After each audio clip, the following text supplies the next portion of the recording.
Welcome to our live podcast plenary, Build Your Place, with your host, Leah Thau. Welcome.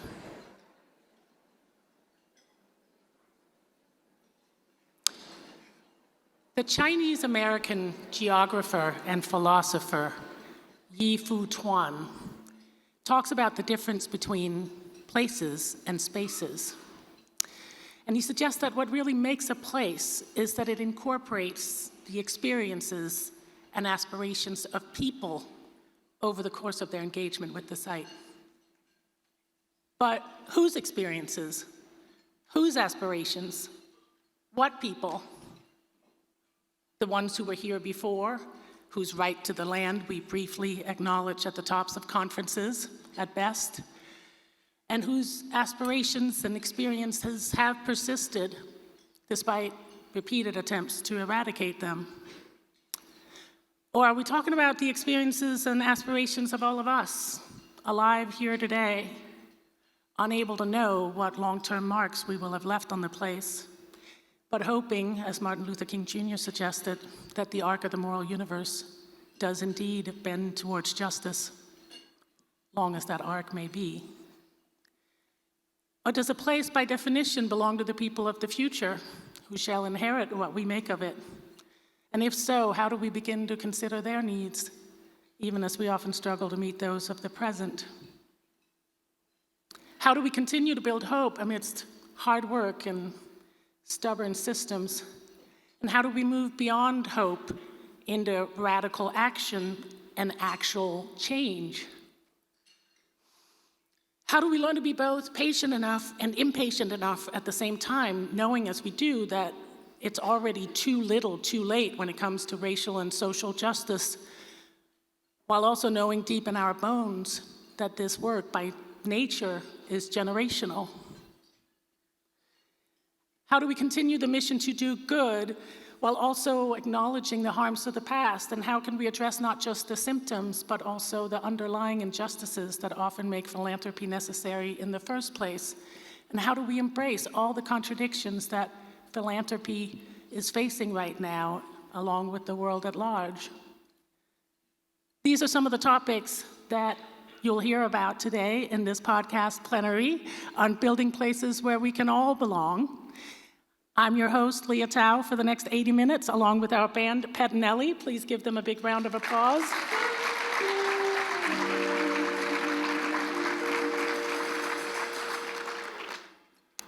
We have 4 storytellers for you today, and they're going to come up here one by one and talk to you about their work and why it's personal to them.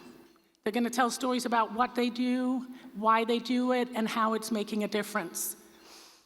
And since we're celebrating the importance of leading locally, it's only apt that we should start with the closest thing we have to a local in our lineup. These days, she lives in Fort Collins, Colorado, but she made her mark on Denver for 10 years, more than a decade, as a columnist at the Rocky Mountain News and the Denver Post.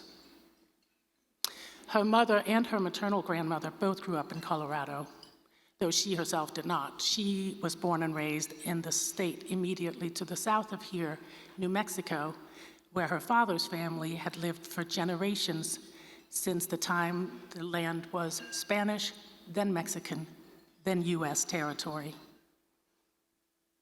We didn't cross the border crossed us, her great-grandparents liked to say, as they found themselves suddenly strangers in a strange land without ever having left home.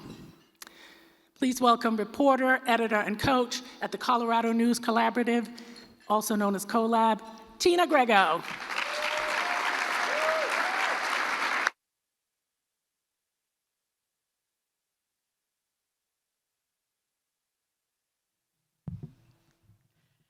Good morning. Welcome to Denver. Go Nuggets. My Nana and Tata Esquivel lived in a small adobe house not far from the river in the small New Mexican town where I grew up. I didn't know my Tata, my great-grandfather, very well. My great-grandma Esquivel, short, sturdy, bunned, terrified me. She would sit on a sofa, sunk deep into the cushions, as a parade of great-grandchildren were brought before her like reluctant court subjects. Say hello to Nana, my mother would say, her hands planted firmly on my shoulders. Hi. ¿Y cómo estás tú? My great-grandmother would say.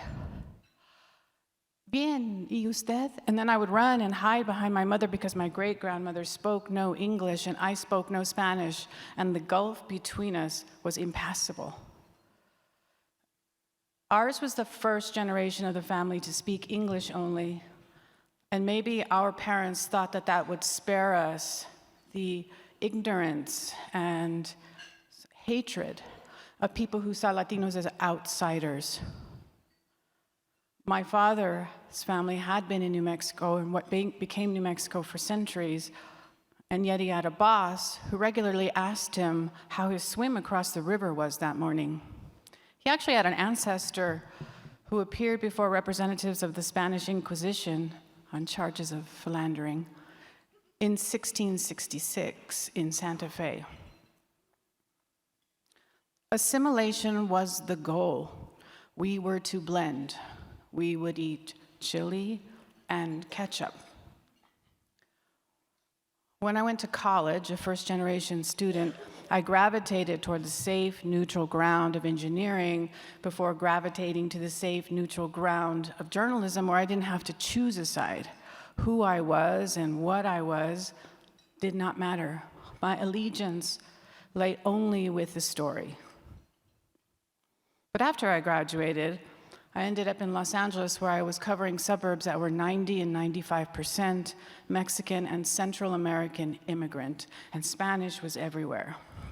And one day, I had an interview with a Mexican immigrant woman who was leading a recall effort against the mostly white city council that was blatantly trying to drive Mexican immigrants from its borders. And we stood in the sun, and she looked me up and down, and she said, "Whose side are you on, anyway?" "No side. I'm a journalist," I said. And her expression said, "You are a Latina. You don't get the luxury of no side. You have to choose whose stories you're going to tell." And probably a few weeks later, I was in the hustle and bustle of the downtown newsroom, and I had a chance to meet a veteran and venerated Chicano journalist. He had won a Pulitzer Prize as an editor writing about Latino life in Southern California. And we chit-chatted, and he asked me where I was from. And then he said, "Well, are you a Latina first, or are you a journalist first?" And his expression said he had no time for an assimilationist. That if I did not bring all of who I was into our mostly white and mostly male newsrooms, communities of color would continue to be rendered in caricature. "I'm a journalist," I said, and our conversation ended. With each of these encounters, there was a crack in the veneer of neutrality that I had so carefully constructed for myself. But huge chunks started to fall away in my early 30s. And by that time, I was living here in Denver, and I got a call from the editor of the competing newspaper, and he invited me to lunch. And we went to one of those places where waiters brush breadcrumbs from white tablecloths. And he said, "I want you to come work for us. I want you to become our Latina columnist." And he beamed. I would become the first staff Latina city columnist for a major metro daily in Colorado. Now, I knew this editor. I'd worked with him in LA. I trusted him. And I may or may not have blurted, "Oh, hell no." And I was afraid. I had spent years running from what I thought were the confines, right, of an ethnic box. So my friends and family said, "Well, you have to take the job." And I talked to a former colleague, and he said, "You have to move toward what you are afraid of." And so I took the job. And for lack of a better way to put it, I would say that that was the beginning, ongoing beginning though, of a coming into wholeness. And I began to write columns about people who could be my relatives, Latino, Black, Indigenous, Asian. And I was shaken by their hunger because they were starved for stories that depicted them in the full complexity and contradiction of their humanity. Their lives were symphonies, and we in the news business were playing chopsticks. My editor insisted that I take a Spanish Berlitz class. Remember Berlitz? So I could learn the language of my Nana Esquivel. And so I went out to those first Spanish-speaking interviews equipped with a single sentence. Haga de cuenta como está hablando con una niña. Tell me a story as if you are speaking to a child. And I began to bear witness to so much beauty and joy and sorrow and pain and struggle and resilience and perseverance and hope. And then the emails and letters started to arrive. Why don't you go back to Mexico? If you love illegals so much, why don't you pay for all of them? You are nothing but a lead-based, paint-eating affirmative action hire. So all that kind of hate and ignorance that my parents ought to spare me from, it was there waiting. I could not hide. And the thing is, I no longer wanted to. I had come, finally, to understand what the Mexican immigrant woman, the recall leader, the Chicano journalists were trying to tell me. That sometimes just acknowledging the humanity of someone else is a revolutionary act. I had also come to understand the way in which local news, done right, can connect a community to its stories, to one another, to the larger society, and larger society to it. If you think about our various communities, our communities of color, our marginalized communities, the larger communities of, this patches, right? Patches. Strong local news that is accurate, that is fair, that challenges power, that connects and informs a citizenry, that is inclusive, is a thread. It can bind us together. Now, I came to this very belated revelation just as local news was starting to fall off a cliff. And this is an ongoing crisis. Newsrooms closing right and left, rapacious hedge funds decimating budgets, cutting staffs, cutting print runs, consolidation. It's all over the news. It's everywhere. In February 2009, when I was working at the Rocky Mountain News, the suits from corporate came in one day, and we gathered around them, nervous. And they announced that the very next day would be the final edition of the Rocky Mountain News. We would close after 150 years, and 230 newsroom staffers lost their jobs.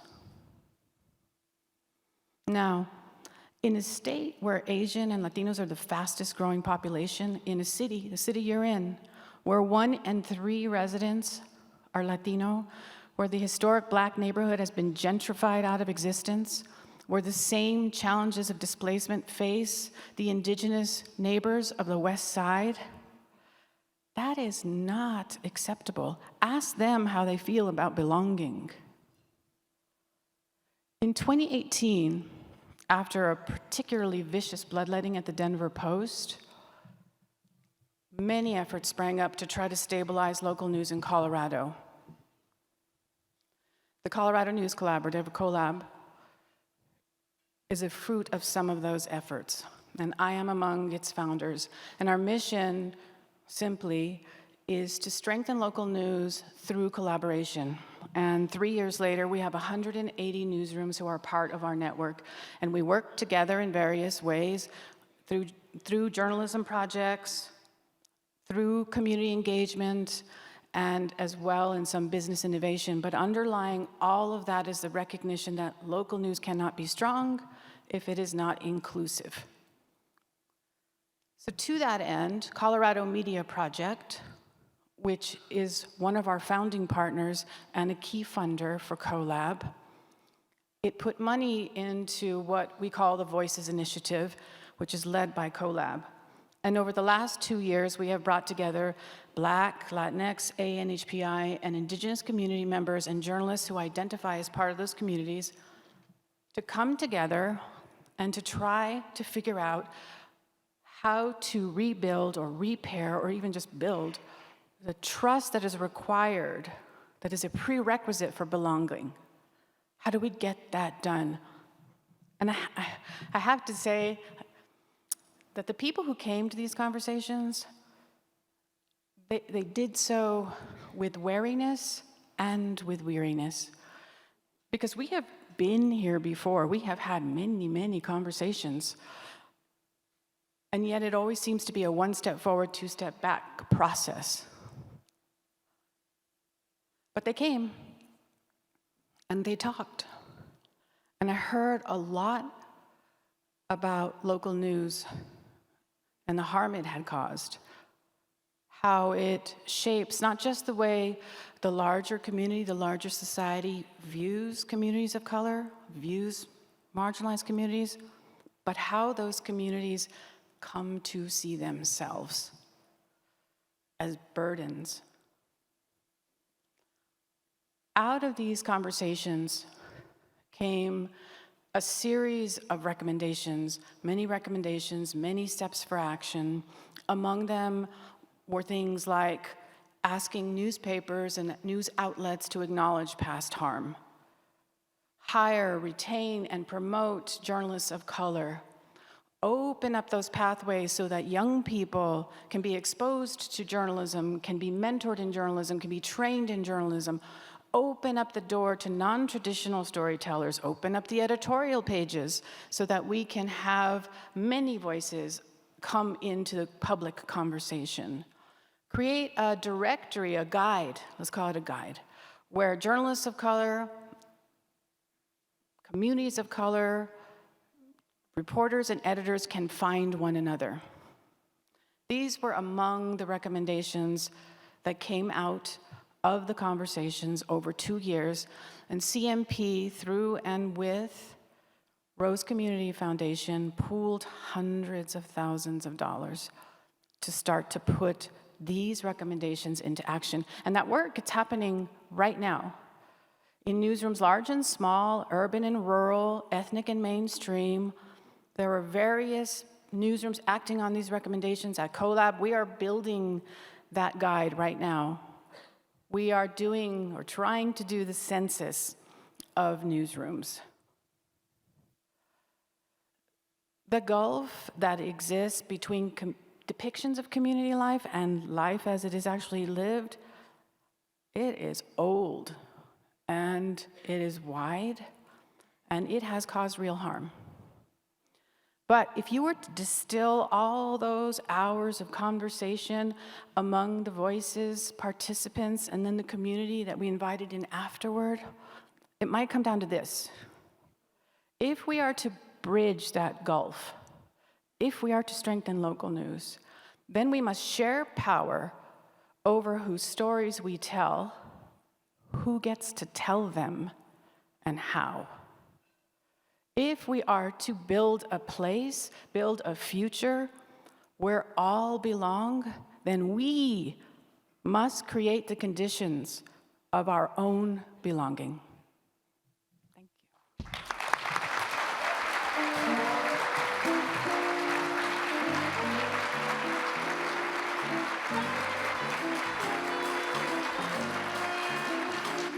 Thank you. Thank you to Tina Griego of the Colorado News Collaborative. COLab founders include the Colorado Press Association and Colorado Media Project, or CMP. Since 2018, 6 CMP funders, Bohemian Foundation, the Colorado Health Foundation, the Colorado Trust, Democracy Fund, Gates Family Foundation, and CMP's fiscal sponsor, Rose Community Foundation, have committed millions of dollars to building healthier, more equitable local civic news and information ecosystems. The novelist Susan Straight once told me that there are 2 kinds of people in the world. There are goers and there are stayers, she said, and she specified that she herself is a stayer, having lived her whole life in Riverside, California. Personally, I'm a goer who was raised by a stayer. My mom still lives in the house where she grew up and where she raised me and my brother on the eastern shore of mainland Denmark, a tiny country just 1/6 the size of Colorado at the northern tip of continental Europe. But I left Denmark at 18, and I kept making my way further west and south. And these days I live in California, where I married a local, a stayer, and made a home that I rarely leave, 5,000 miles from where I was born. By contrast, our next storyteller has lived her whole life within a 40-mile radius of where she was born, on the banks of the Mississippi at the eastern edge of Iowa. She's lived her whole life in or around Johnson County, where she currently serves as CEO and president of the Community Foundation of Johnson County. And on the phone a few weeks ago, I asked Shelly to describe the place she was from. And she said, well, we like to say that we're Iowa nice here.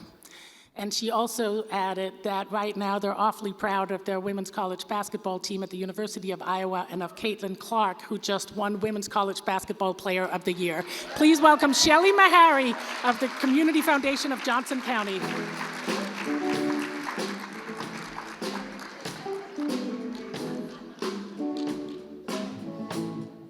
Good morning. Welcome. I will always remember the event that unfolded the last time I attended a Council on Foundations event in person. It was March 11th, 2020, the day the World Health Organization labeled COVID-19 a worldwide pandemic. I, along with colleagues from Iowa, had traveled to Washington, D.C. to participate in Foundations on the Hill, where we would be meeting with members of House and Senate to discuss good charitable giving policy. As we stood outside a senator's office, we weren't sure if those meetings were going to be taking place. The meetings did take place, but we did learn shortly afterwards that Capitol Hill was closing. And also, on that same day, we learned that the first case of COVID-19 in Iowa had been diagnosed in Johnson County, my home. The next day, as we traveled to the airport back to Reagan International Airport, the sense of uncertainty still continued. Were our flights going to happen? When we arrived at the airport, it was a surreal sight. It was completely empty. There were no lines at the airport ticket counters. There were no lines at the TSA checkpoints. One thing I will remember vividly now is at those TSA checkpoints, there were new bins for your belongings, for your shoes and your bag to go through TSA.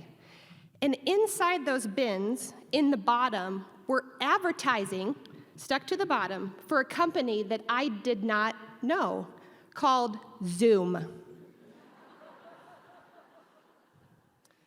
So we made our way back home, and like all of you, we implemented those continuity of operations plans and hoped that we would be able to continue serving our communities in the best way that we could. It was a very difficult time, and we knew that we would have to come together in a very special way. In Johnson County, it's home to the University of Iowa, go Hawkeyes. It's also home to the University of Iowa Hospitals and Clinics, our state's only level 1 trauma critical care center for the state. So Johnson County became the epicenter of COVID care for our state. And you didn't need to reach very far into our community to be touched and connected to someone who was providing that health care. University is also a huge employer in our area, and so the ripple effects of what COVID was doing in our community was very great. We had to figure a way to come together to shepherd our community forward. And we did so simply using the company that I did not know exists just a week before, Zoom. Community leaders came together weekly on a Friday morning Zoom call to share information, to share needs, to share resources. What was amazing about those calls is who was participating. Our hospital healthcare system CEOs were all on those calls. The superintendents of our school districts were on the calls. The president of the University of Iowa was on those calls. Nonprofit leaders were on the calls. You get the idea. The leaders in our community were showing up in a powerful way to help shepherd Johnson County forward. We were feeling really good about ourselves. We deployed hundreds of thousands of dollars in emergency response funds to nonprofit organizations working on the front lines of the needs of Johnson County. We created neighborhood nests because we knew there were students in our area that did not have access to Wi-Fi. Their parents were not at home with them because they were frontline workers in grocery stores, not home.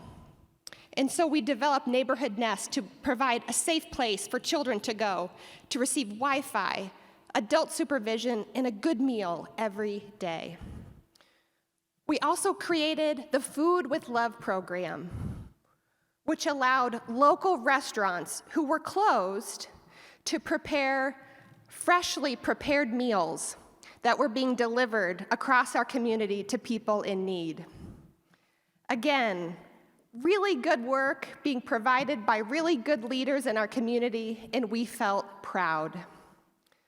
But that pride turned to shame when we witnessed the murder of George Floyd. Those 8 minutes and 46 seconds of brutality rocked us to our core. And the messaging created in street art that said, "All mothers were summoned," when he cried out for his mama, changed me forever. That next Friday morning Zoom call after that video was released was painful. The sameness of leaders in our community was embarrassing. Johnson County is a community where 20% of our residents are not white, yet we had one person of color on those calls. The children in our community speak 80 different languages in our public school, yet none of that was represented on our calls. It was embarrassing, it was shameful. Why had we not recognized our lack of diversity amongst traditional leaders in our community? As an effort to promote communication and healing, our community had open mic sessions where anyone could come forward and share their experiences with racism, bias, and inequality. A woman named Angie Jordan spoke one evening about systems that are in place that prevented her from being able to participate fully in the development of her community. She cited that meetings are all held during normal business hours. Angie is a Black woman who is an entrepreneur, a business owner, and a single mother. That system does not work for her. If she wants to participate, she has to take time away from her business, meaning she's not being paid. but she's participating in meetings that others are facilitating as part of our job. We're all getting paid. She should be valued for her time and contribution also through being paid. And also identify in your community barriers like childcare access during community conversations and providing transportation, those needs. Angie's message was heard. And it was specifically heard by the president of the University of Iowa, Dr. Barbara Wilson. Those Friday Zoom calls had really lent themselves to this sort of thought that we could vision a shared Johnson County together. That collaboration that we found we were able to complete that we'd never done before. You know what it's like in cities where the boundaries of a city kind of prevent people from reaching out and helping one another and sharing across communities.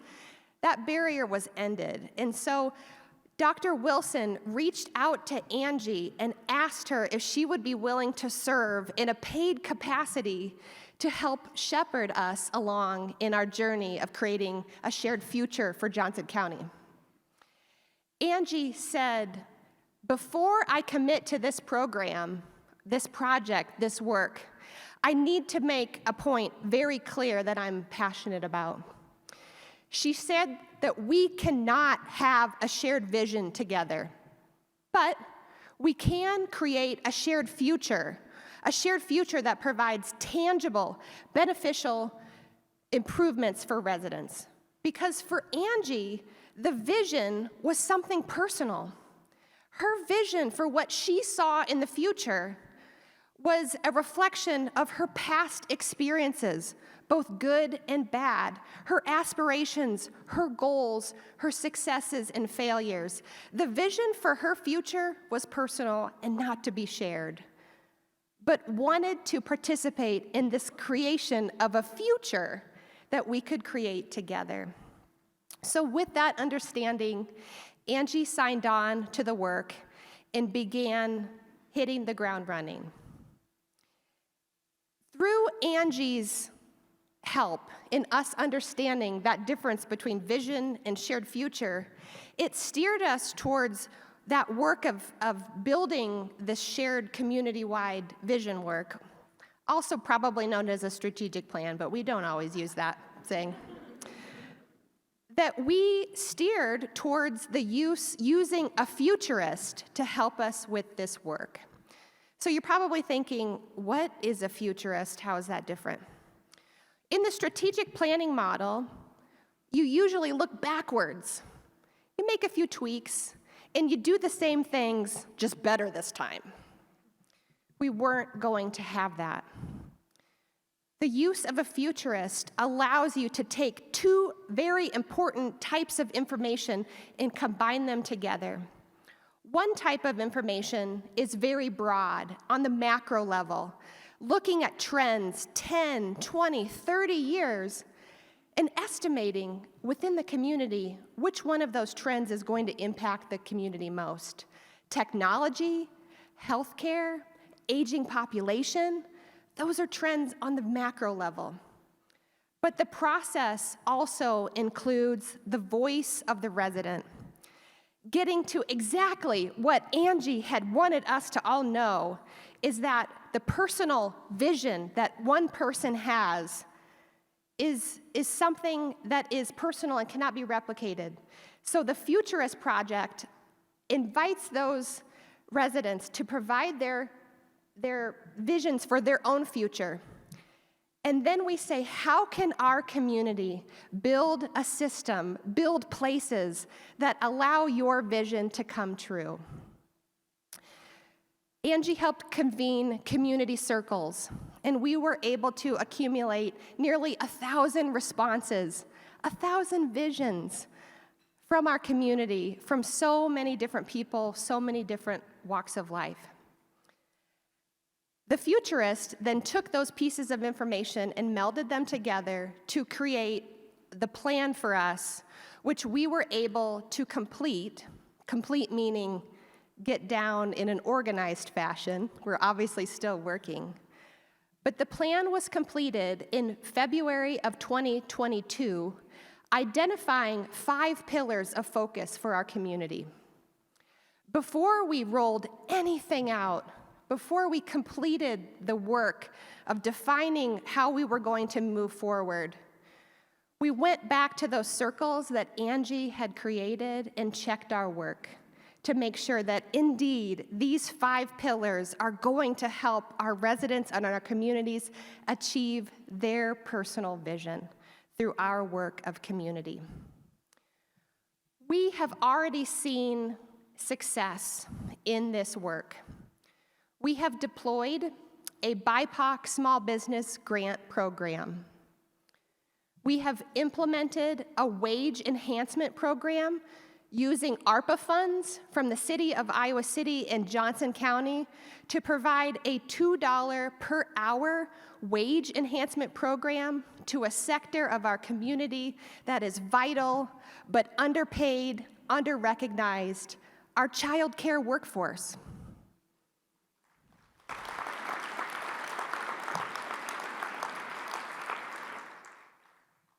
We created a self-imposed municipal taxing district. That's a mouthful. It's called a SMID for short. For an area of Iowa City that was underrepresented, unloved, and kind of falling apart. The revenue generated in the SMID goes back and is reinvested into revitalization and economic development opportunities in that area. And I'm finally happy to report that for the first time, because this is just news that came out this week, for the first time, residents of Johnson County will be able to access public transportation for free for everyone.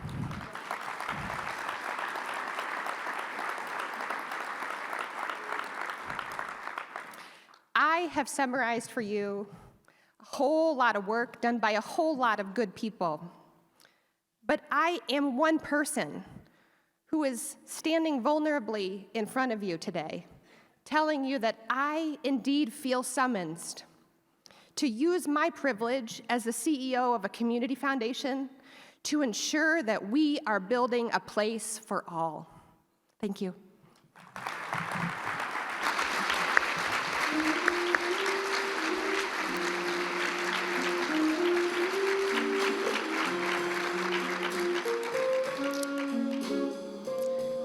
Shelly Maharry of the Community Foundation of Johnson County.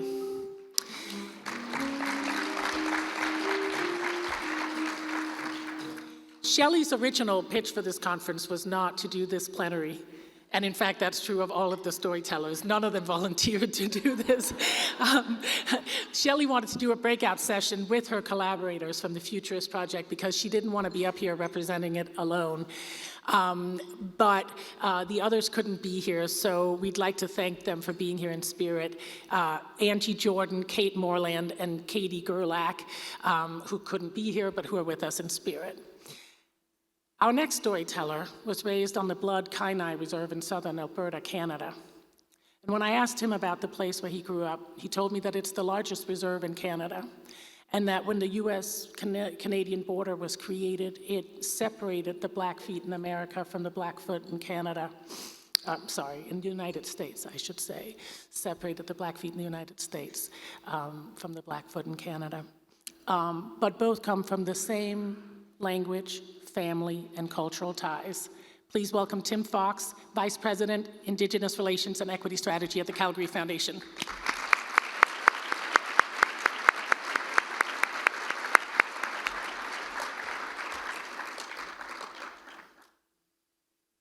Good morning.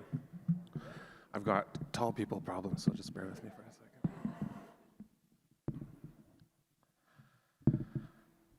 Okay, I just shared with you a greeting in the Blackfoot language and a name that was gifted to me by an elder in my community. I am a proud member of the Six of Gates at the Bee, the Blackfoot Confederacy in Canada. And my family comes from the Agapogegs clan, and in English that translates to the Many Children's Clan. I'm the child of residential school survivors. and it was by strategic design, the residential school system in Canada and in North America, I would say as well. I want you to bear with me for a moment and indulge me in a little exercise that I have come up with. I want you just to all close your eyes for a second. Close your eyes.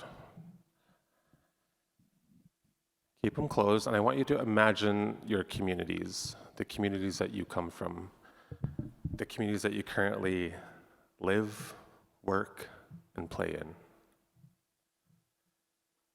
Now I want you to imagine those communities without children in between the ages of 5 and 15. Now open your eyes. It was mandated by law that Indigenous children attend the residential school systems between the ages of 5 and 15. They were forcibly removed from our homes, placed in these institutions, facing extreme levels of trauma on a daily basis and loss. And I'm no brain expert or neurologist, but I do know that the people we become isn't just the result of the people who raised us. Who we become is a result of our life experiences, both positive and negative life experiences. That's brain development. I resented my parents growing up, and I grew up with a lot of shame. I resented them for many things, decisions that they put me through. I'm the oldest of my siblings, and I had to witness extreme domestic violence. My father struggled with substance abuse. One of the reasons why I resented them so much is because they decided to bus me away out of our community into the neighboring town to go to school, where I experienced racism, discrimination because of who I was. And I just did not understand why they would not engage in my educational journey. You know those school plays that you are forced to go through as a child? Those parent-teacher conferences that parents are invited to hear updates on the progress of how you're doing. They never would come or engage in any of that. So I struggled with that a lot. It wasn't until later in life where I started to learn about the residential school system and the impact that it had on survivors who, for those that were living, were lucky enough. From an Indigenous perspective, our family concept goes way beyond the biological connection that we have to our parents, and it includes our extended family. So I note a level of privilege I was afforded growing up while I was being raised by my aunts and uncles and my grandparents. So I was exposed to the culture, thankfully I was exposed to the values. Indigenous people have such a strong connection to land and spirituality. This is probably something you're learning. But it was no different from where I come from. The reason why I'm privileged to say that is because through historical legacies and policy and practices that saw the removal of so many children that continues today, I really do feel privileged that I was fortunate enough to be raised and stayed within my community, despite the challenges that I faced growing up and despite all of the impacts of intergenerational trauma that my parents were going through, and that I'm still sort of trying to heal my way through as well. In 2008, in Canada, the then Prime Minister issued a public apology to residential school survivors, and he addressed the nearly 80,000 living former students. In that apology, he launched what we know in Canada as the Truth and Reconciliation Commission. And the main task of that commission was to go across the country and provide public platforms for survivors to come and tell their stories in detail. You can imagine how challenging that could have been. There was lots of re-traumatization, but they were not forced to, they were invited to, so anyone who chose to participate in that process was welcome to. It was in an effort to educate all Canadians on this piece of our shared history. Now, in the work that I do with the Calgary Foundation, there's a huge desire for many organizations to really step in, lean into the work of reconciliation, decolonization, and now racial equity. And a lot of the requests that I get are, Tim, I want to learn about Indigenous history, and I'm so interested and motivated to be part of the solution and part of the healing process. And I've begun to ask them, okay, well, what does that mean to you? And they say, well, I want to learn about the residential school system. I want to learn about the 60s scoop, and I have to remind them that that's not Indigenous history. That's a part of the deep, dark, hidden history of Canada, and I would say North America as well. It's a story that hasn't been often told. And in 2017, Canada was getting ready to celebrate its sesquicentennial. I've had to practice saying that a lot of times. It was Canada 150, and that year was a year of contention for the Indigenous community because we didn't feel like we had a reason to celebrate the last 150 years. And furthermore, we believe that there was a big part of the story that was missing. So I was curious because an elder from my community, Dr. Leroy Littlebear, he's also an academic from the University of Lethbridge, was an ambassador of Canada 150, and he was giving a presentation on the significance of that year. So I went and I attended just because I was like, I wonder why he's acting as an ambassador when we know that this year is so contentious for our communities. So he said a lot of really profound things in this presentation. One of the things that he said and he articulated to the audience was the way societies and nations and communities are meant to be formed should come from the values and customs and beliefs of the original people of that land. That's how we come up with national anthems. That's how we come up with symbols that represent our countries and the places that we come from. And from a Canadian context, he said, when you think of things like the Canadian national anthem and symbols of what it means to be Canadian, none of that comes from the values, customs, and beliefs of the original people of this land. So when you hear the mobilization of ancestral and traditional territorial acknowledgements, he explained, we're creating some balance and some scales that are historically and very unbalanced. But land acknowledgements should go beyond reading off of a script, and they should go beyond trying to get the pronunciation of these names right. There's some work involved in land acknowledgements, and there's some work involved in that practice. It should involve building and strengthening our relationship with the original people of these lands, the people who stewarded these lands far beyond 150 years ago, since time immemorial is what we would say. So I never read the comments section on news articles or social media posts talking about Indigenous issues. They're extremely harmful and hurtful, and I choose to prioritize my mental health and well-being over reading such comments. I'm going to read you a quote. That's why I'm pulling out my phone. Because of this residential school policy that I'm referring to, and I'm going to connect all of this back to the work that we're doing at the foundation, but because of this really damaging historical legacy that we're still trying to reel through from an Indigenous perspective, but also from a dominant cultural perspective, Western paradigm as well.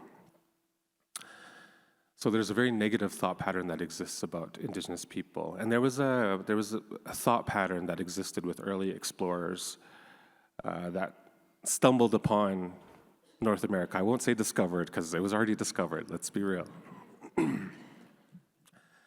But one of these media outlets took a stand against these very ideologies. So I'm going to read a quote from you. I particularly like this point that they make in this decision. And they say, it's just that some of you don't seem to have anything of value to say, and yet you keep on saying it anyway, over and over again, at length, and in hurtful and often hateful language. We have read your ignorant ramblings, your subtle but hurtful racism. We have moderated your thinly and not so thinly veiled threats of violence and cringed at your wackadoo conspiracy theories.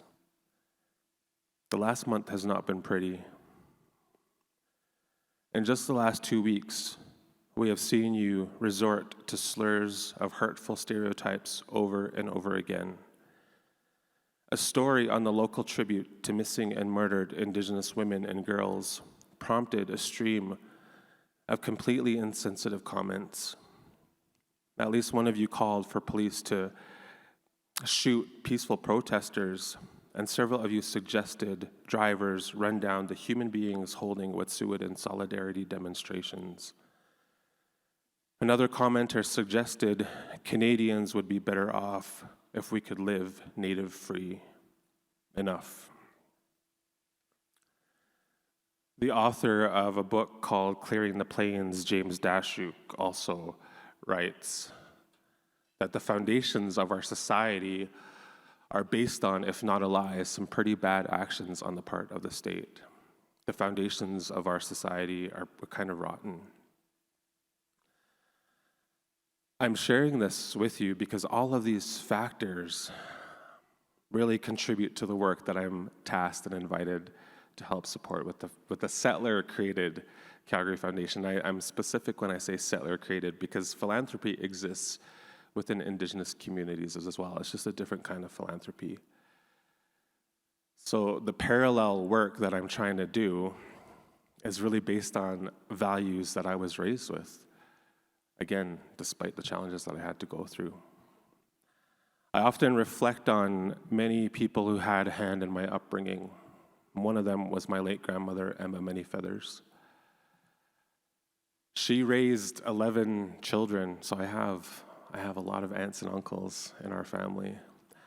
She was also a janitor part-time for the local residential school, and she had to come home and farm, and also, I have so much respect and admiration for this woman because,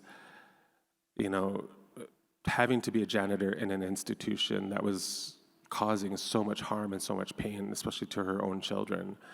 But I rarely recall my grandmother being angry. I rarely see her getting mad. Like, I cannot remember that happen when she was alive. There's a Blackfoot word, gimapipitsin, that loosely translates to kindness and compassion for all things and all people. Simply by being who she was, my grandma showed me what it meant to live a life with gimapipitsin, with kindness and compassion. It's a strong parallel to the work of philanthropy. So when I came on board, when I was invited in 2017 to do this work, I quickly realized that there is a mental model that exists within the work of philanthropy.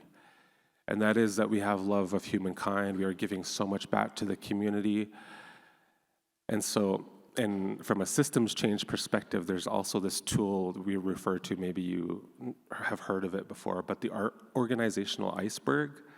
Have you heard of the organizational iceberg, where we're only realizing and doing what's on the surface level?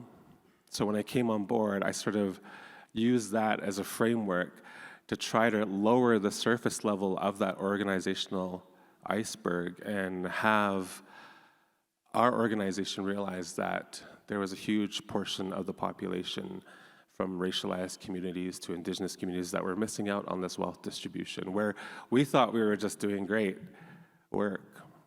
So that really shone a light on the knowledge mobilization that I began to implement since 2017. So there's another framework called the Wheel of Change, where it invites people to engage in deep levels of understanding about these issues. The second phase of that Wheel of Change is that once you go through this understanding, your heart and your mind is going to be impacted. The idea is that your behavior will change, and ultimately that behavioral change will lead to some structural change to the organizations that we work with and for. Because I believe that gone are the days when we should expect Indigenous and racialized people to adapt and assimilate into a dominant culture. Those days are over. It's time for us to challenge the infrastructure of these organizations that we work for and the systems that we work within. That's how I'm finding that I am incorporating a lens of reconciliation into the philanthropy that we do. So the Calgary Foundation is doing what it has always done since 1955, But now, since 2017, we're doing it through a lens of reconciliation. I'm also helping to raise a 12-year-old daughter into this world. And in these contemporary times, that's a terrifying thought. Because there are literally thousands upon thousands of missing and murdered Indigenous women and girls in Canada, I would say North America. And so I think about this in the conversations that I have about safety for my 12-year-old, and I'm not sure that those are the same kinds of conversations a whole lot of other fathers or parents are having with their daughters at this time, but it's something that I do think about. Because Indigenous women just are not seen as a priority quite yet. And you see an Indigenous woman succeeding in this day and age, you have to realize the layer upon layer upon layer of barriers they've had to get through to get to where they're at. In 2021, we conducted a racial equity audit where we invited 5 consultants to come into the Calgary Foundation and take a deep dive into 15 operational areas of how we exist, recognizing and right after all of the social injustices we were witnessing happening in the United States. And we saw equity statement after equity statement after equity statement being released. And the question came to me was, okay, Tim, what's our equity statement? And I said, hold on, we're not gonna give an equity statement right now because we're not doing anything right now. And you imagine the amount of investments that all these equity statements should have been giving back to the community that I'm not sure people really realized the responsibility that came with that. So they spent 6 months conducting this racial equity audit where they interviewed board members, staff members, volunteers, recipients, grant recipients, read policies, all of this kind of stuff. And now we have a racial equity audit report that informs our work, every single team, every single person. We have these recommendations that we are working on. So it identified things that were working well. It identified things that were not working well. It provided recommendations on how to move towards being an anti-racist organization, and then deeper recommendations for change. So this is work that we are focused on and we are trying to mobilize moving forward. This work can be challenging. It's not an easy thing for me to facilitate these conversations a lot of times, especially being someone with lived experience.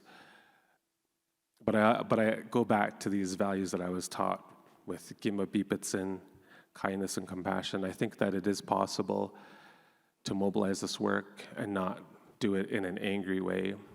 Humility is another value and life lesson that I received growing up, and it's something that I have to incorporate into the work that I do now.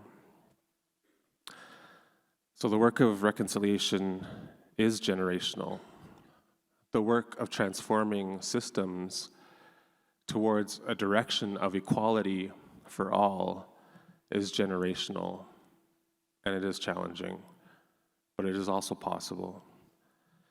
The Calgary Foundation is realizing a little snapshot of what that possibility can look like. I don't do this work. I'm not that naive to think that I'll experience the reconciliation needed in a significant, broader sense in society in my lifetime. That's not why I do this work.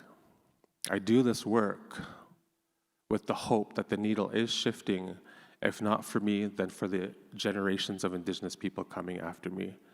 And the invitation is for all to join in this process. Thank you.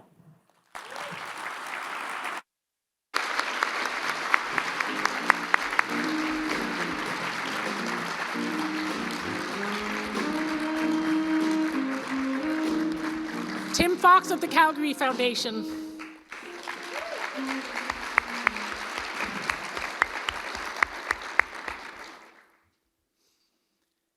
Another thing that geographer and philosopher Yi-Fu Tuan says about the difference between space and place is that place is security and space is freedom.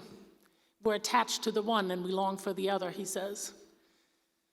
And perhaps this means that we're all stayers and goers, and that these are not categories we need to divide ourselves into, but rather forces within all of us as we yearn at once to be safe and free. And perhaps our ability to be whole depends to some extent on our ability to integrate these seemingly contradictory forces in ourselves. How to live in paradox and integrate opposites and straddle contradictions is something that our next storyteller has thought about as far back as she can remember, being from not one place but two. She was born and raised in Westchester, New York, but every summer when her classmates would go off to sleepaway camp, Uma and her sister Indu would travel to India to spend 3 months alone with their relatives in the small village in Tamil Nadu where her dad had grown up in a one-room home with 7 siblings. Her mom was also from Tamil Nadu, from a rather conservative Indian family, Hindu family, and she had never left the state when she married Uma's father, whom she had only met once before their wedding. But together they made the journey to start a new life in a new land, and that's where their youngest daughter, Uma, was born. Please welcome to the stage Uma Viswanathan of New Pluralists.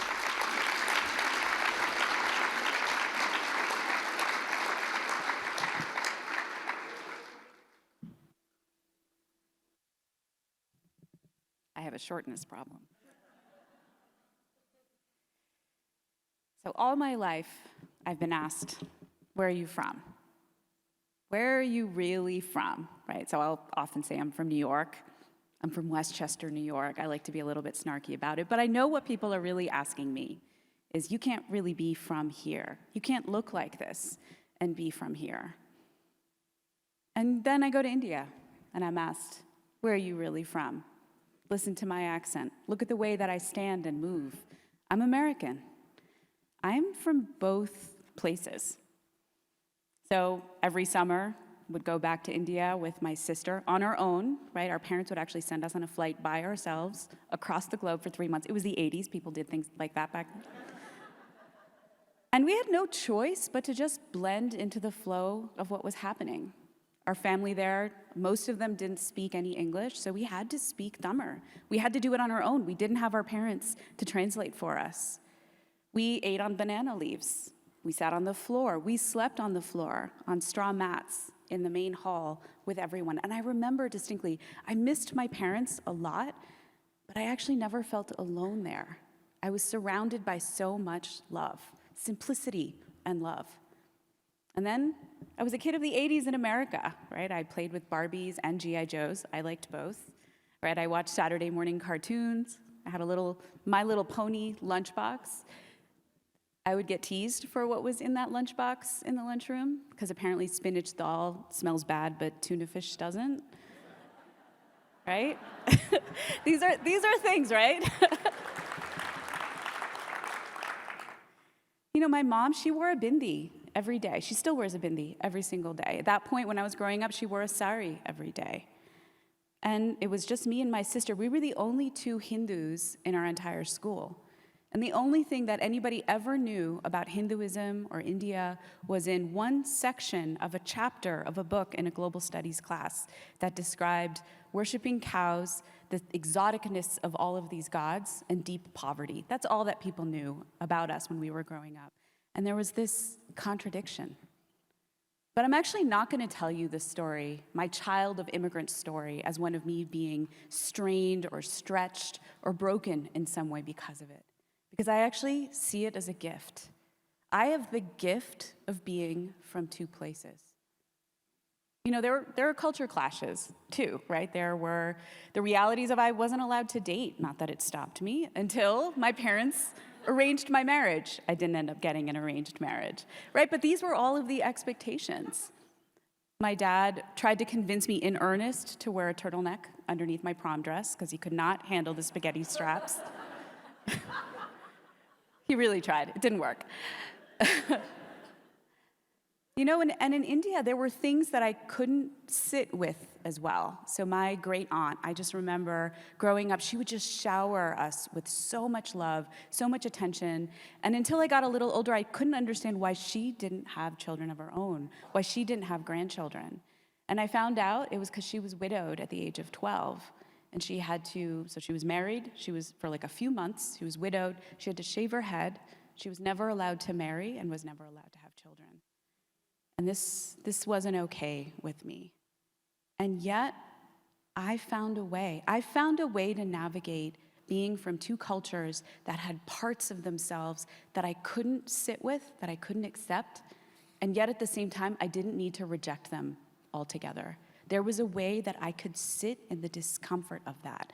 And that is the gift of being from two cultures, of growing up from two cultures. So my dad, he's sort of his famous saying is, no matter what is going on, concentrate on your studies. That's the way out. That's the ticket out. That was his ticket out, too. So we kind of owed it to him, my sister and me, to concentrate on our studies. And so I got into Harvard, right? It was a big moment. It was a big deal, right, for my family that I got into Harvard. And I just remember being so excited and so nervous. My parents were so proud of me. And while I was there, I decided I'm going to study psychology. I was so curious about people and what makes us tick, what makes us move and think the ways that we do. And I remember sitting in a sophomore research methods class. And so our TA was teaching us how to code data and how to take apart and categorize by race, class, ethnicity, age, gender. We were to strip people of these things that would make us distinct or individualized from each other so that we could come up with some common way of being able to understand these psychological phenomenon. We were meant to sort people into these categories. And I just remember being so perplexed by this. Like, how is it that we're supposed to understand people by taking away the things that make us unique, by taking away these characteristics? I couldn't understand it. There was something about it that, like, from the logic, from the intellect, that is the way that you understand things, is to sort and categorize. But it wasn't my experience of the people that I knew. It wasn't my experience of the people that I'd spent time with in India, in my college dorm rooms. We were all full of all of this complexity, this messiness, and yet somehow that wasn't the way that we were meant to be understanding people, which is what I thought psychology was about. And the further I went into psychology, the further I felt from people. I felt like the only part of me that was allowed to show up in college was my intellect, was this rational, logical self. And yet, at the same time, I knew things. I knew things in my body. I knew things because I was relating to people. I knew things in my heart. And yet, none of that was allowed. And so I thought, well, let's see, maybe I can start to introduce that education for myself. So I remember asking one of my college advisors, she was actually the head of the psychology department at Harvard at the time, if I could take a semester abroad and go and study in India and study mind-body sciences. And so I remember her telling me, well, that's not advisable because the only research that's valid is research that's done in Europe and the United States. And I just remember being struck by this. Wow, like she's actually just saying out loud, I think something that I had been aware of, she just was putting words to it. Frankly, I got a little depressed, right? There was something about me that just felt like this whole other dimension of me isn't allowed here. So I ended up actually taking off a semester from college, going to India anyway, and deciding to actually paint. So I spent some time with a local artist, just processing my experience, just making myself whole again. And then I decided to go back into it. So I ended up graduating from Harvard, getting a master's degree, and then I decided to go and get a doctorate in psychology. There was some part of me, you know, the 20-year-old self, I can change this. I'll get a degree, and then I'll change the whole thing, right? So when I was growing up, throughout my childhood, and to this day, every evening, my mom, I call her Amma, she goes down to our puja table, our altar, where we have this beautiful space that you go to pray. And so she would light the velika, the diya, the light, which symbolizes the light inside of us. She would take the incense stick, and she would circulate it around, always clockwise, never counterclockwise, and greet each of the deities, each of the murtis. So Shiva, Vishnu, Lakshmi, Devi, they each represent these different divine qualities, these expressions of divinity. So by chanting in Sanskrit, I learned how to chant in Sanskrit when I was about 4, we would invoke those qualities within ourselves.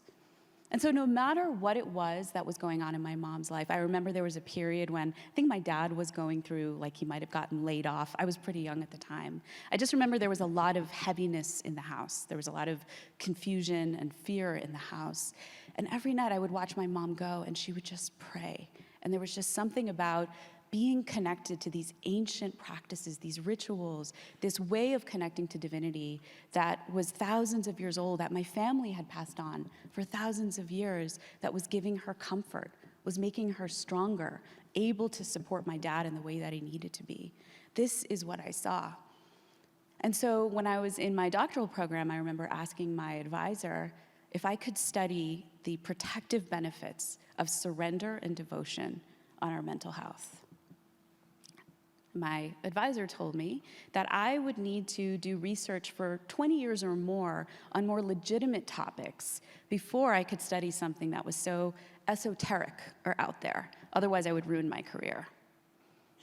I just remember, wow, so this belief system that my mom holds, that she passed down to me, that literally millions of people in their own ways are expressing, is protecting them, is giving them comfort, is just not credible. It doesn't fit in. There was a whole part of me, I started to just feel, I don't fit in here. I would actually go on campus and I would kind of break out in hives a little bit, like I was allergic to being in my doctoral program. So I decided to quit. My sister teases me that I'm a PhD dropout, right? So I decided to quit and I took a literal leap of faith. And I decided to go deep down the Vedic, the yogic path of yoga, of meditation, to go deep into the path that my ancestors had been preserving for so long. And I studied under my guru, Sri Sri Ravi Shankar. And I learned all of these other ways that we can be intelligent, these ways that we can actually find that light within ourselves, that courage within ourselves to heal. And so with that, I became a teacher, and I started to travel around the country. I worked with literally thousands of people in so many different kinds of communities. I got to be with people. That was what I wanted to do. I got to work with kids who were transitioning out of gangs. I got to work with folks who were incarcerated, returning veterans, mothers, kids, parents, families, so many different kinds of people. And I saw what happens when you create space for people to be able to make sense, grow more conscious of their own lives, their own stories, connect, and then find their own pathways through. And I got the benefit of being able to learn from them. What does it mean to actually be human? What are the stories, the ways in which we process and make sense of our own experiences? And I got to see that there is an infinite amount of diversity in who we are and how we experience the world. And at the same time, I got to directly experience that we're the same. There is something that is so common in all of us. It's actually hard to understand, but it's actually easy to feel it. And I got to feel it again and again.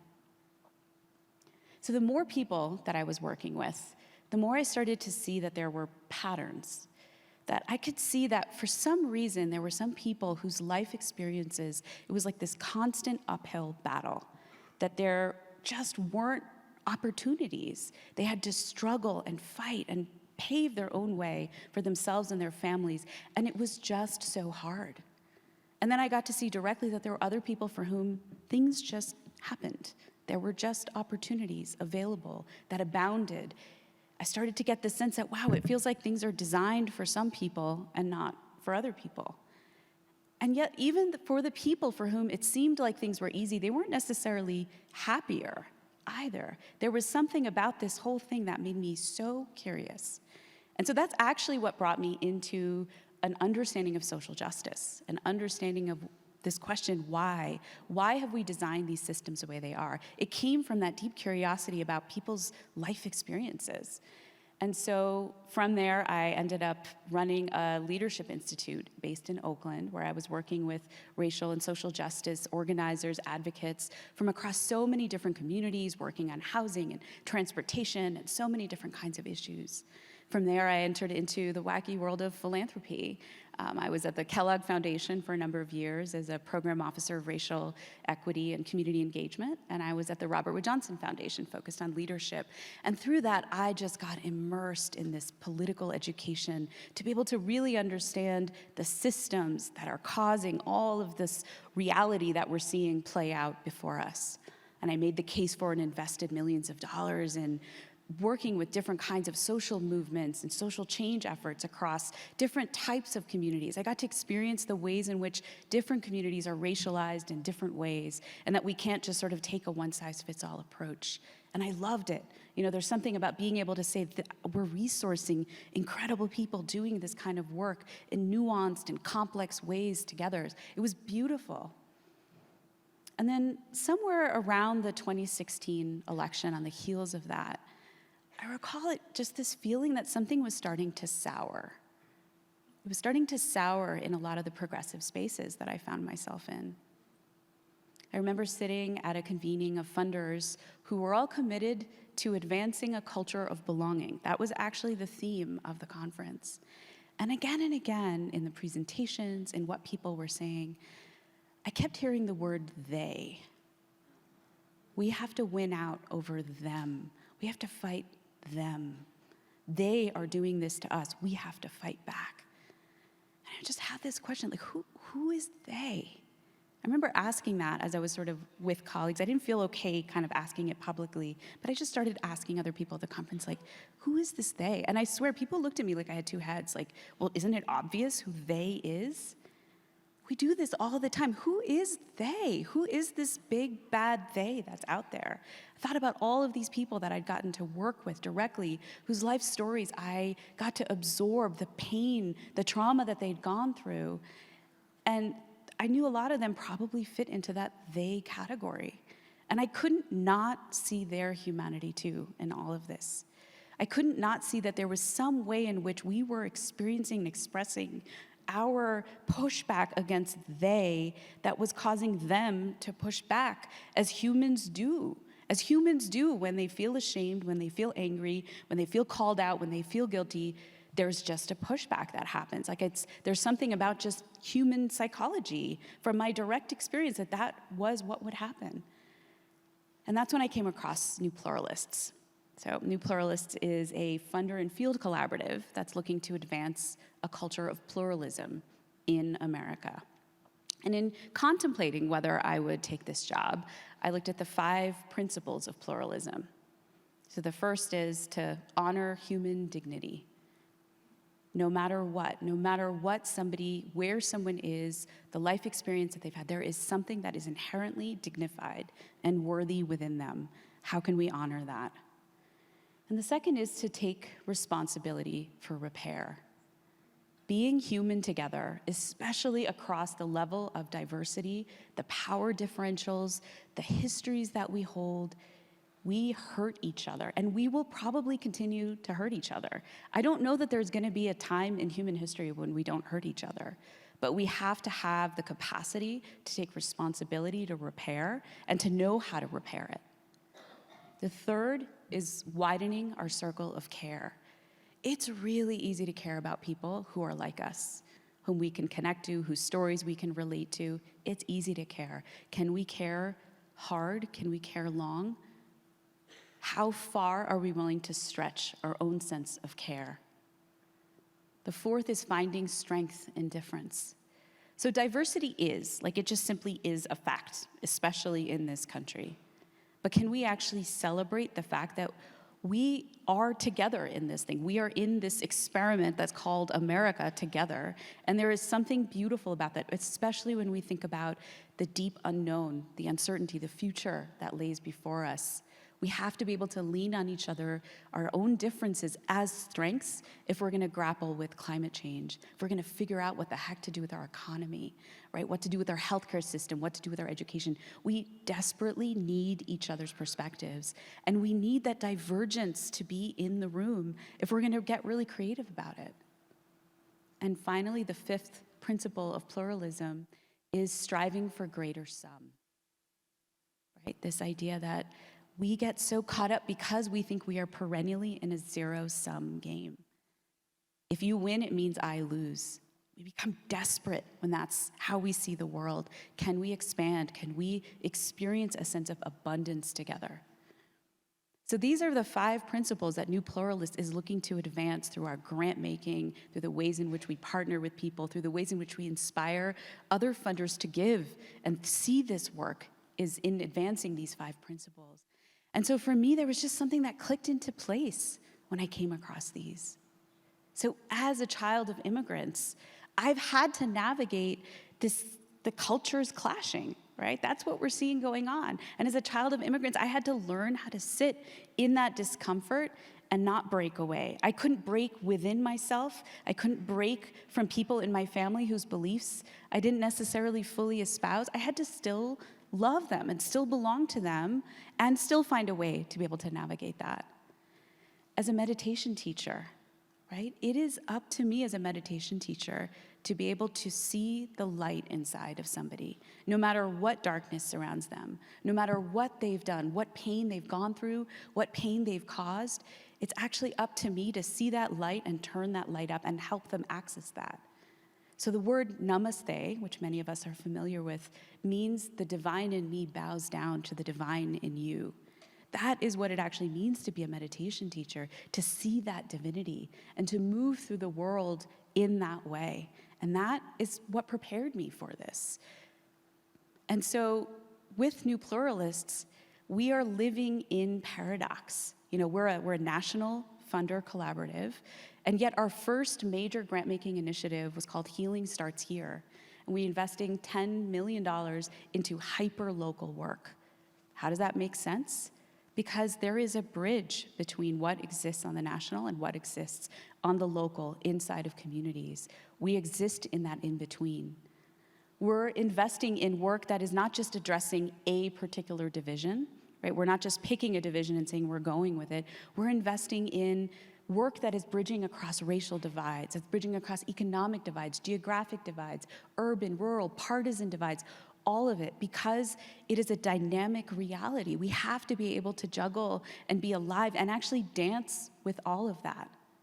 We're investing in work that is incredibly rigorous, intellectual, data-driven, and we're investing in work that is spiritually rooted, is rooted in the arts, right? In the whole kind of right-brained, intuitive sense of ourselves. Both and, yes and, right? Living in this yes and dimension, this is what my life has been about, and this is where I lead from. Thank you.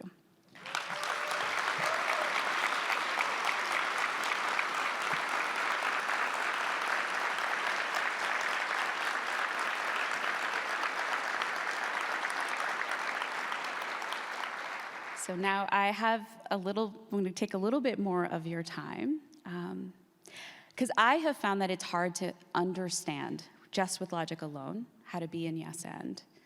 But I have been able to experience it through meditation.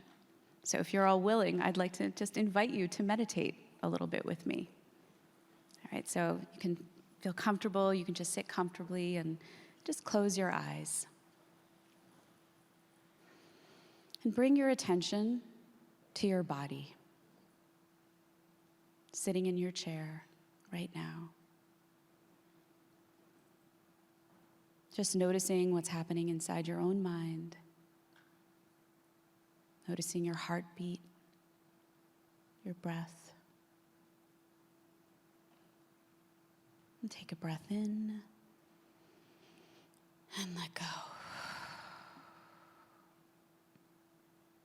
Processing all these stories of people's hardships, their triumphs, the meaning, the lessons learned, just absorbing them, letting them become a part of you.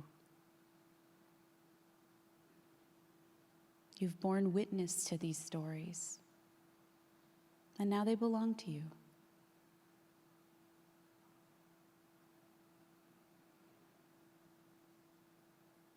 Let's bring our awareness to 1 foot outside our body, just that space, 1 foot outside your body.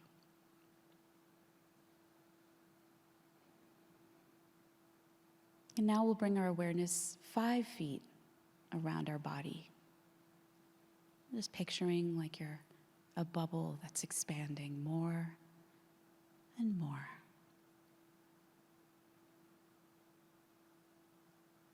Expanding 10 feet, now 15 feet around your body.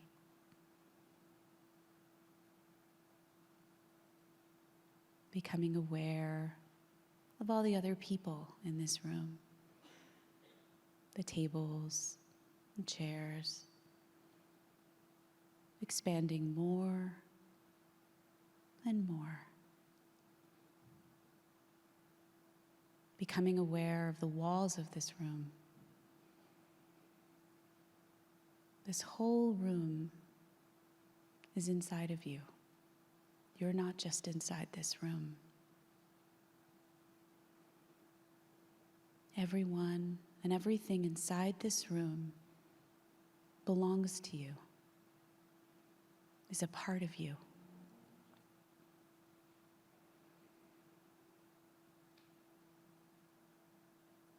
And expand more and more. Becoming aware of this entire neighborhood, all the cars, the streets, people walking down the street. They are contained inside of you. They belong to you too. Expanding more and more. Becoming aware of this entire city. The mountains, the trees. And take a breath in and breathe out.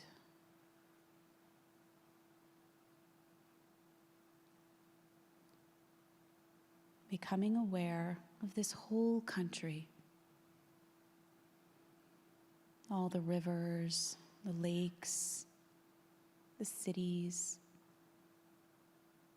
highways, and all the people we know, and the vast numbers of people we don't know. Just becoming aware of them, the bustling activity of it all.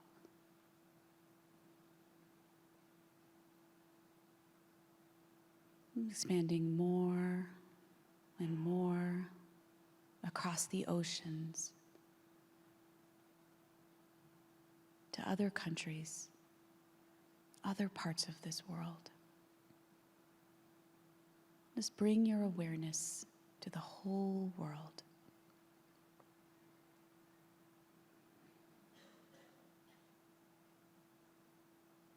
This world is contained inside of you. It belongs to you.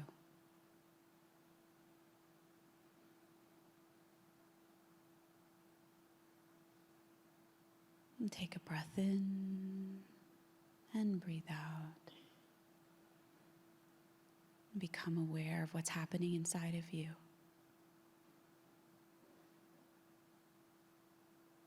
And slowly and gradually, you can open your eyes. Thank you.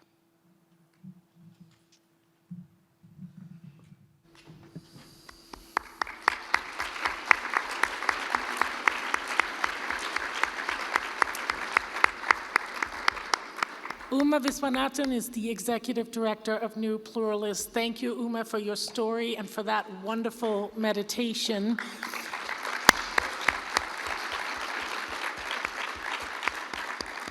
Teaching us, that meditative states can perhaps expand our very notion of what it means to belong, so that it no longer implies that there are some who don't. And perhaps we don't have to choose whether a place belongs to the people of the past or the present or the future. We can only act from this moment, right? From this place.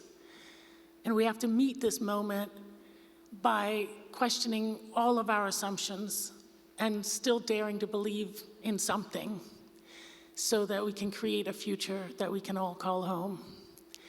And with that, I'd like to thank you from the bottom of my heart for coming to this podcast plenary, for indulging us in this slightly different kind of session.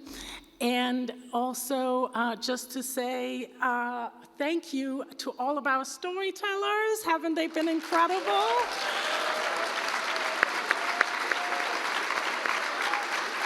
And to our band.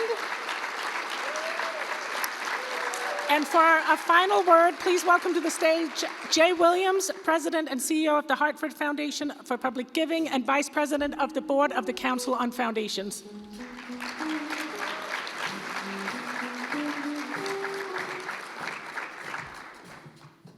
Thank you for joining us for this morning's plenary session, Build Your Place. And please also give a hand to our host, Thau.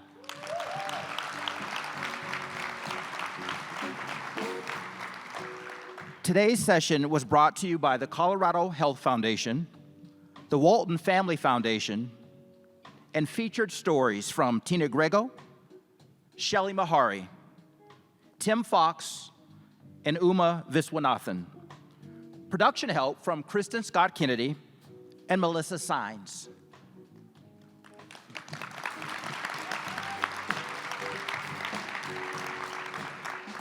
We hope that you were inspired by the profound stories from your colleagues, and that you will consider your own role in building places where everyone thrives, whether it's through local journalism, community collaboration, healing, fostering pluralism, or something else.